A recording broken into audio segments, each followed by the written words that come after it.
और बड़ी खबर का रुख कर लेते हैं जल्दी से। नीट मामले में 4 आरोपियों का कबूलनामा हुआ है, जिसमें नीतीश कुमार, अमित, सिकंदर, अनुराग ने आरोप अपना कबूल कर लिया है, जिसकी कबूलनामे की कॉपी भी हमने आपको दिखाई थी। चारों ने पेपर लीक होने का आरोप स्वीकार कर लिया है और यह सबसे बड़ा खुलासा है। नीट मामले में 4 आरोपियों का बड़ा कबूलनामा।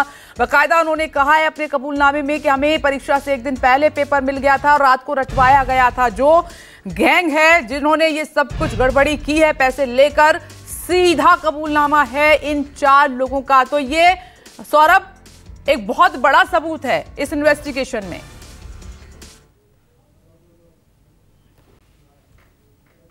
ये बिल्कुल सबूत है, क्योंकि एक के बाद एक जो कबूलनामा सामने आ रहा है और मीडिया के सामने आ रहा है कि किस तरीके से अगर आप पूरी कहानी को अगर आप गौर से देखें तो सबसे पहले जो सिकंदर था उसके संपर्क में अमित आनंद और नीतीश कुमार आए थे और उन्होंने कहा था कि कोई भी परीक्षा हो हम उसका जो क्वेश्चन पेपर है उसको लीक कर सकते हैं। उसके बाद सिकंदर ने अप्रोच किया और ये कहा कि हमारे पास 4 बच्चे हैं जो मेडिकल की तैयारी कर रहे हैं अलग अलग जगहों पर, तो क्या आप नीट का क्वेश्चन पेपर लीक कर सकते हैं? तो उन्होंने हामी भर दी, यानी नीतीश कुमार और अमित आनंद ने हामी भर दी और उसके बाद 30 से 32 लाख रुपए में सौदा हुआ और उसके बाद सिकंदर ने आगे जिन बच्चों से बात की वो 40 लाख में बात किया।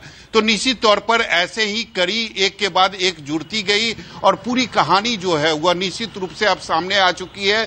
सभी बच्चे जो गिरफ्तार हुए हैं जिन्होंने एग्जाम दिया था उसने कबूल किया है कि एक दिन पहले उनको प्रश्न पत्र मिल गया था, उत्तर भी उनको मिल गया था और रात में उनको रटवाया गया था और उसके बाद जो सॉल्वर गिरोह था उसी के संरक्षण में सभी बच्चे को एग्जाम सेंटर पर भेजा गया था। हालांकि अगर सिकंदर पुलिस की गिरफ्त में नहीं आते तो हो सकता है इतना बड़ा खुलासा नहीं होता। हालांकि जब सिकंदर को पटना पुलिस ने गिरफ्तार की थी उस समय सिकंदर अपनी गाड़ी में घूम रहे थे और वाहन चेकिंग हो रही थी। पटना के शास्त्री नगर थाने के द्वारा वाहन चेकिंग हो रही थी, उसी में सिकंदर की गाड़ी पकड़ी गई और उसमें क्वेश्चन पेपर और जो बच्चे एग्जाम दे रहे थे उनका एडमिट कार्ड बरामद हुआ। उसके बाद शक के आधार पर जब सिकंदर से पूछताछ हुई तब उसने कबूल किया कि हमारे जो बच्चे हैं वो अलग अलग जगहों पर यानी पटना के अलग अलग सेंटर पर एग्जाम दे रहे हैं। हमने नीट का जो क्वेश्चन पेपर था उसको लीक किया था। उसके बाद ही सभी जो 12 आरोपी हैं एक के बाद एक पकड़े गए थे और सभी आरोपी को जेल भेज दिया गया।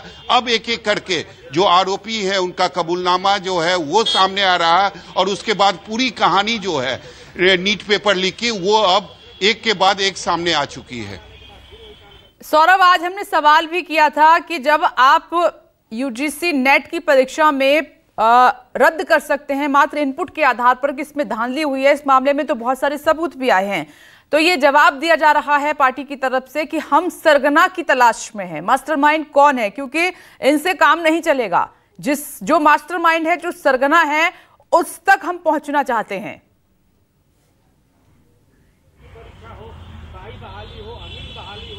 ये बिल्कुल मुझे नहीं लगता है कि इसमें अब सरगना कौन है उसके लिए ज्यादा छानबीन करने की जरूरत है, क्योंकि सब चीज सामने आ चुका है।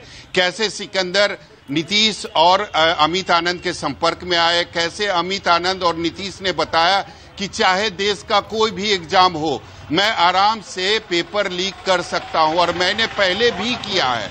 ये सबसे बड़ी बात है कि नीतीश कुमार और जो अमित आनंद है उन्होंने सिकंदर के सामने कहा था। सिकंदर चूंकि नगर विकास में जूनियर इंजीनियर के पद पर थे, जब उनके ऑफिस ये लोग गए थे हालांकि दूसरे काम से गए थे, लेकिन संपर्क में जब इन लोगों की दोस्ती हुई तब नीतीश कुमार और अमित आनंद ने सिकंदर को कहा कि देश का कोई भी एग्जाम हो हम उसका पेपर लीक कर सकते हैं। लेकिन जब सिकंदर ने उनसे ये पूछा कि आने वाले कुछ ही दिनों में नीट का एग्जाम होने वाला है, क्या आप उसका क्वेश्चन पेपर लीक कर सकते हो, तो इन्होंने अपनी हामी भर दी। 30 से 32 लाख रुपए में सौदा हुआ, लेकिन सिकंदर ने आगे जिन बच्चों से बात की वो 40 लाख में बात किया। निश्चित रूप से 10 लाख का फायदा वो लेना चाहता था और उसके बाद ही एक चैन बना, एक के बाद एक जो अब छात्र थे वो संपर्क में आए। सभी को पटना के अलग अलग जगहों पर रखा गया। एक दिन पहले सभी बच्चों को प्रश्न पत्र दिया गया, उसका आंसर शीट दिया गया, सभी बच्चों को क्वेश्चन के साथ साथ आंसर रटवाया गया। और उसके बाद जो गिरोह था उसी के संरक्षण में क्यों देरी हो रही है, यही सवाल है। शुक्रिया आपका इस खबर पर जानकारी देने के लिए, हमारे साथ जुड़ने